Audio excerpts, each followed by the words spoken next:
Hello everyone. I know it's been a while since I've been on here, but we are back with some new content and we are going to be talking about the universe, which has been a trending topic as of forever, of course. To break it down more so outside of the box, but really inside. So, to say the least, we're not going to be speaking of the universe in terms of space as far as planets and things of that nature. We are going to be speaking of the universe and within our dimension, along with dimensions within our dimension. So, when we talk about the word verse, of course, you could relate that to verses, as in one party against another, or division, as well as verses for music or a song, or canticles. And of course, canticles could also mean to refrain from something. And so, speaking of division, the word verse, of course, it also relates to religion, which also relates to the word antian. Greek gods were said to have resided on Olympus, which is the highest mountain in Greece, which will also take us into the geological compositions of the chosen or given location of the phenomenon. Now, Olympus can also mean heaven. So, with a general understanding, most people can recognize that there is a sheer difference between a god and a human, of course, given the abilities from thoughts to movements and physical attributes, which brings us to what is called a dimensional analysis. And again, speaking of dimensions, we're not speaking of the universe as in space, we're speaking of it on a molecular level, both dimensional and non dimensional. So, speaking of dimensions based on measurements, as such as a triangle, which is equal on all sides, is a property known as dimensional homogeneity. So, most people who have claimed to see aerial phenomenon have seen objects that resemble triangles, or they could be spherical, cylindrical, cubical, or even conical in shape. And that is to name a few. So, keeping that in mind, along with dimensional analysis ingenuity, each shape could possibly make up its own race or class of being. The phenomenon can be classified as an exotic anomaly. An anomaly that I will computate for you by the end of this video. So going back to shapes and dimensional analysis, all three-dimensional shapes have a surface area which is similar to UFOs and UAPs. 3D objects, whether real or digitally created, have mass, and the mass of a 3D object can be calculated by virtual volume, which relates to quantum physics. Instead of the standard physical quantifiers of mass, time, and length, because the object's physical attributes are not constant, they can vary based upon a proton to electron mass ratio. The phenomenon's molecular structure consists of a dimensionless quantity known as an electron, which gives way to its shape-shifting abilities, meaning that their physical attributes are not constant and their subatomic particles are not affected by powerful nuclear forces, but they are subject to electromagnetic forces. The electric forces of charged particles, whether in motion or not, emits an electrical field. With that being said, military equipment like sonar radars, weapons, and communication devices can interfere with unidentified aerial phenomenon. So the phenomenon, in my opinion, may be acting in a replica in defense, which some people may call a glitch in the matrix. So in short, military equipment emits an electromagnetic radiation, which to the phenomenon could be potentially deadly, which would more than likely go against the function.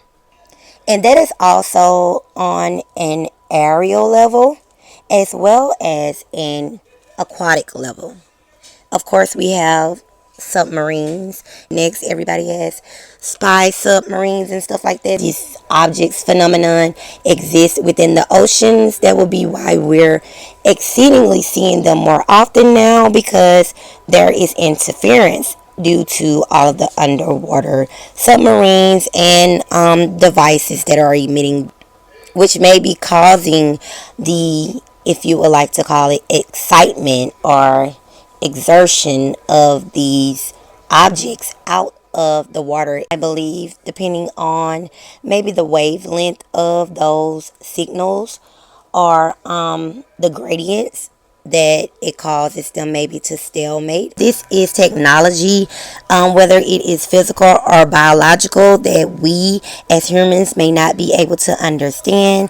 I am hoping to give you some understanding of it today, and how, all in all, I don't think it really has to be somewhat of a combatant.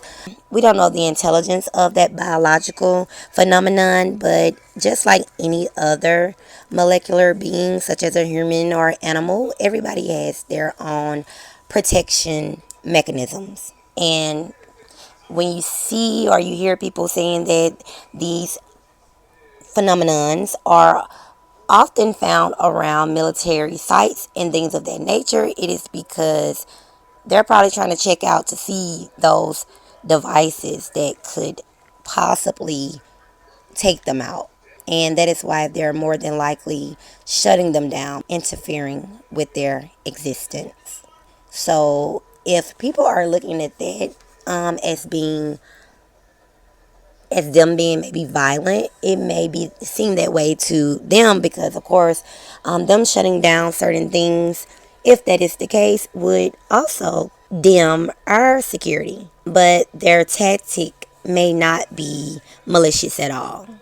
But during a recent congressional hearing, one of the speakers did cite that there was some malicious activity going on, and that some of these objects have possibly ran into other human beings, and maybe, I don't know if there was some ending of life, or if something went on to the point where there was some damage on either side, coming from our military to them or from them to us. Could have been intentional, could have been a mechanism of the system and its adverse reactions. So, although the military may not be deliberately jamming their communication systems, they may be doing so unintentionally, just based off of the specifications of the equipment emitting strong signals within their frequency band. And there was a search for what is known as the Tau particle, TAU, and it began in 1960 at CERN. So while CERN has been a topic of conversation, I would say widely over maybe the last 5 to 10 years, they have actually been doing research for decades. So that God particle, which goes back to my opening when I was speaking about the Greek gods in relation to human beings, because although this phenomenon may not be called or coined or looked at as gods, they are of an exotic creation and have antiparticles called antileptons, which have the same mass but reversed properties. And it is a system consisting of an electron and its antiparticle, a positron, bound together into an exotic atom, an onium. And unlike hydrogen, the system has no protons. And the reason why that particle is so hard for them to recreate within their lab or within CERN is because the system is unstable, and the two particles basically annihilate each other to predominantly produce 2 or 3 gamma rays, depending on the relative spin states. And so that very well may be what the military equipment is offsetting, and it's basically a penetrating form of electromagnetic radiation. It could possibly be causing radioactive decay of the object's atomic nuclei. And again, in defense, could be the reason behind said volatile interactions. Now, again, going back to the point that why the reason for the phenomenon's likeness to military installations. Of course, an atomic bomb carries an emission of a gamma ray from an atomic nucleus, and they are emitted during nuclear fission and nuclear explosion. So, of course, if that was to happen, again, it will penetrate into the phenomenon's dimension. So they don't want nuclear bombs. I don't think anybody does. To say that they have a consciousness would probably be an understatement. And another example of these potentially dangerous gamma rays can also come from the fallout, such as from nuclear reactors. Of course, when you see these ships and these planes and this footage, they're always out in the ocean doing what? Military drills and experiments. So there is a way that the military is able to, I believe, possibly track these phenomenon, and that is by using sonar radars and different types of equipment such as a Fermi Space Telescope. And the frame of reference, I believe, has to do with certain parts of the atmosphere. And so a physical object or particle that is said to move faster than the speed of light, such as a UAP, would have to have a space-like for momentum. So essentially, the phenomenon possesses a reference frame where and is the center of momentum, which could give the objects or the phenomenon the ability to basically square the speed of light. And there's also another method that is said to detect the light from nitrogen fluorescence caused by the excitation of nitrogen in the atmosphere, which can also relate to some of the particles or these objects people are seeing are looking like orbs. Now, going back to geneity, there is molonium, and it is an exotic atom made up of an anti on and an electron, which also has that spin attribute in which we mentioned earlier. This is getting more into the genetic makeup of the organism and how it reacts within a magnetic field.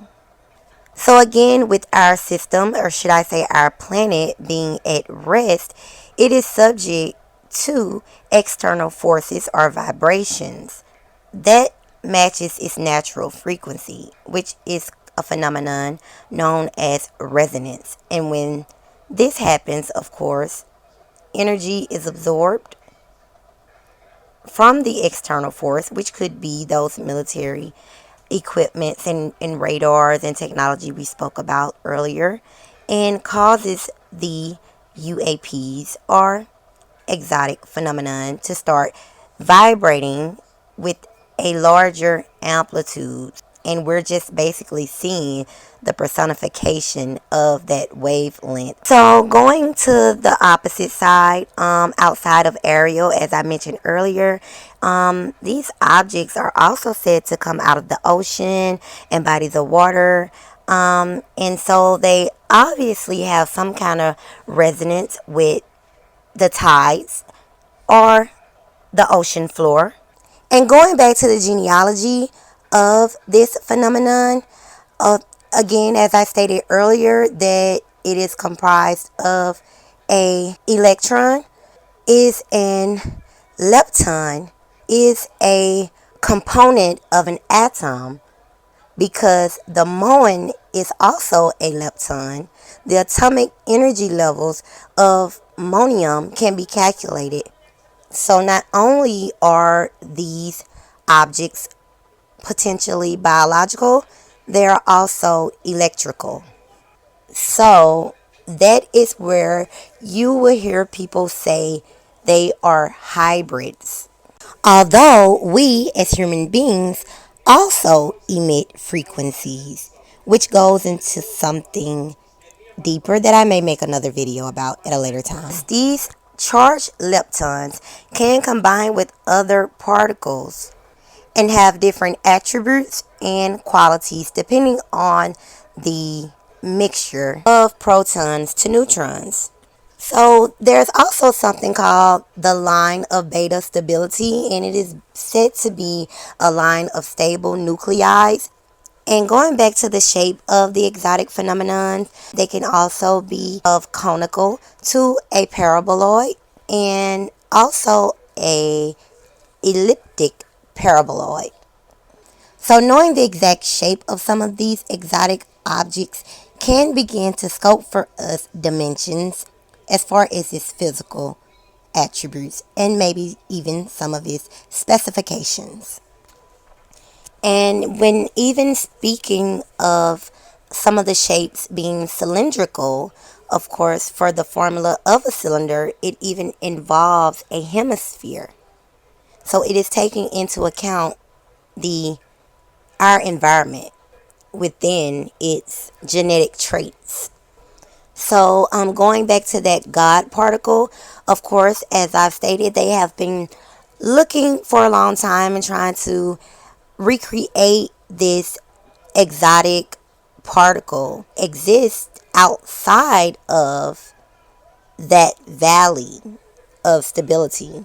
The study of the atmosphere is keen to learning how these objects interact with the atmosphere, but their God-like particle possibly derives from the ocean floor or an inlet such as an underground volcano or an external inlet. The creation of these objects are more than likely not from the universe, such as in space, but more so of an aquatic origin, which I personally believe is near the polar regions or ice shelves, and which could be in relation to the island of stability, whether that is on the ocean floor or in remote areas near mountains, etc. It may even live on the outskirts of the world on an entire continent of stability. And so one of the other attributes of the UAPs could be column repulsion, and that is the force that causes two positively or two negatively charged particles to repel each other. So no matter what some of these spacecrafts or airplanes try to do to catch some of these objects, they will never be able to do so, because on a electrical and or a biological level, these particles are made to naturally repel each other. And the force between two particles with opposite charges is attractive, which is why these exotic phenomenon may also be attracted to sites that are possibly detrimental to them. And that is where that consciousness comes from on a molecular level. Another one of the things that came up during the UAP congressional meeting, they spoke about that they seen orbs, and it was basically two orbs, one being followed by another.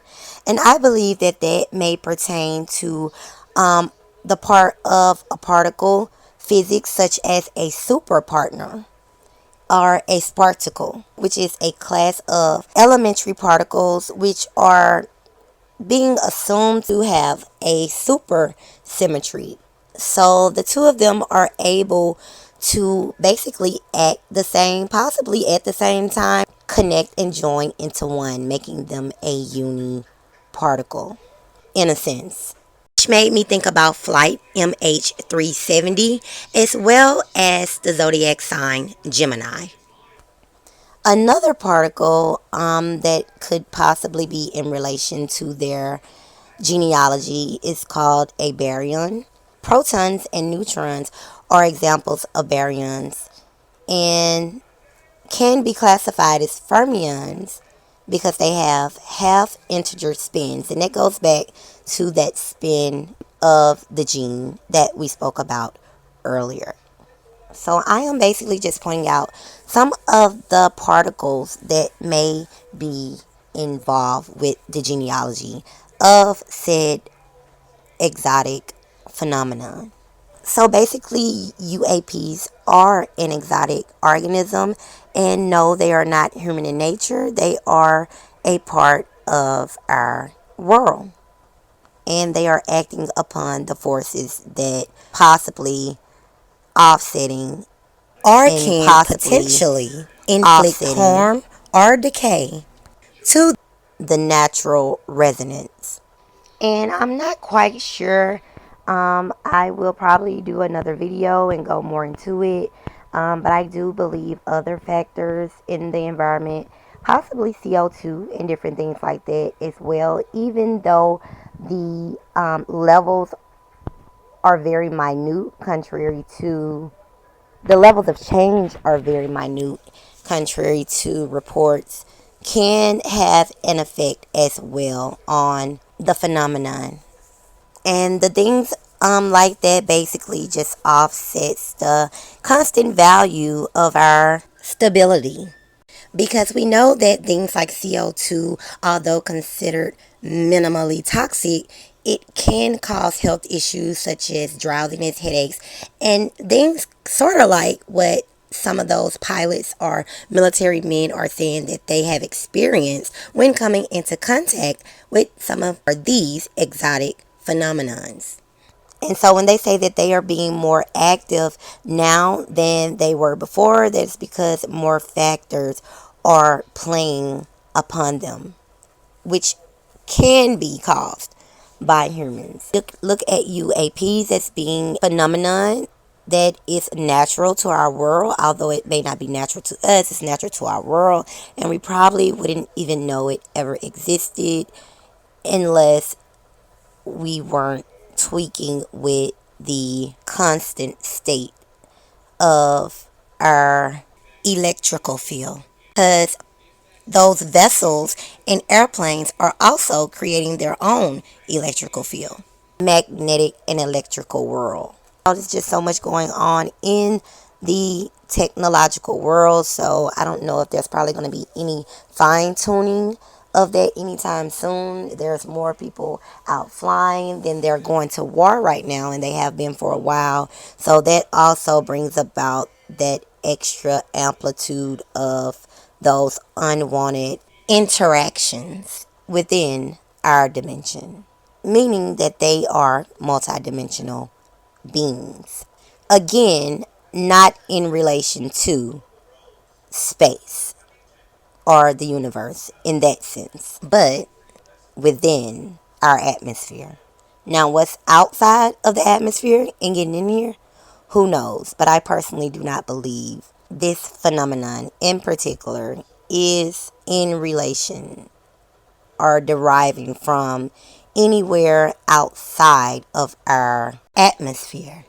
So, my name is Tracy Armstrong, and I'm no scientist, but I do like to believe that I am a very brilliant minded person. I am well versed in a plethora, to be exact, of topics. And I hope that you enjoyed my video today. Feel welcome to follow my page for or X if you would like for me to cover anything else. Comment down in the comment section and do your own research. And last but not least, stay woke.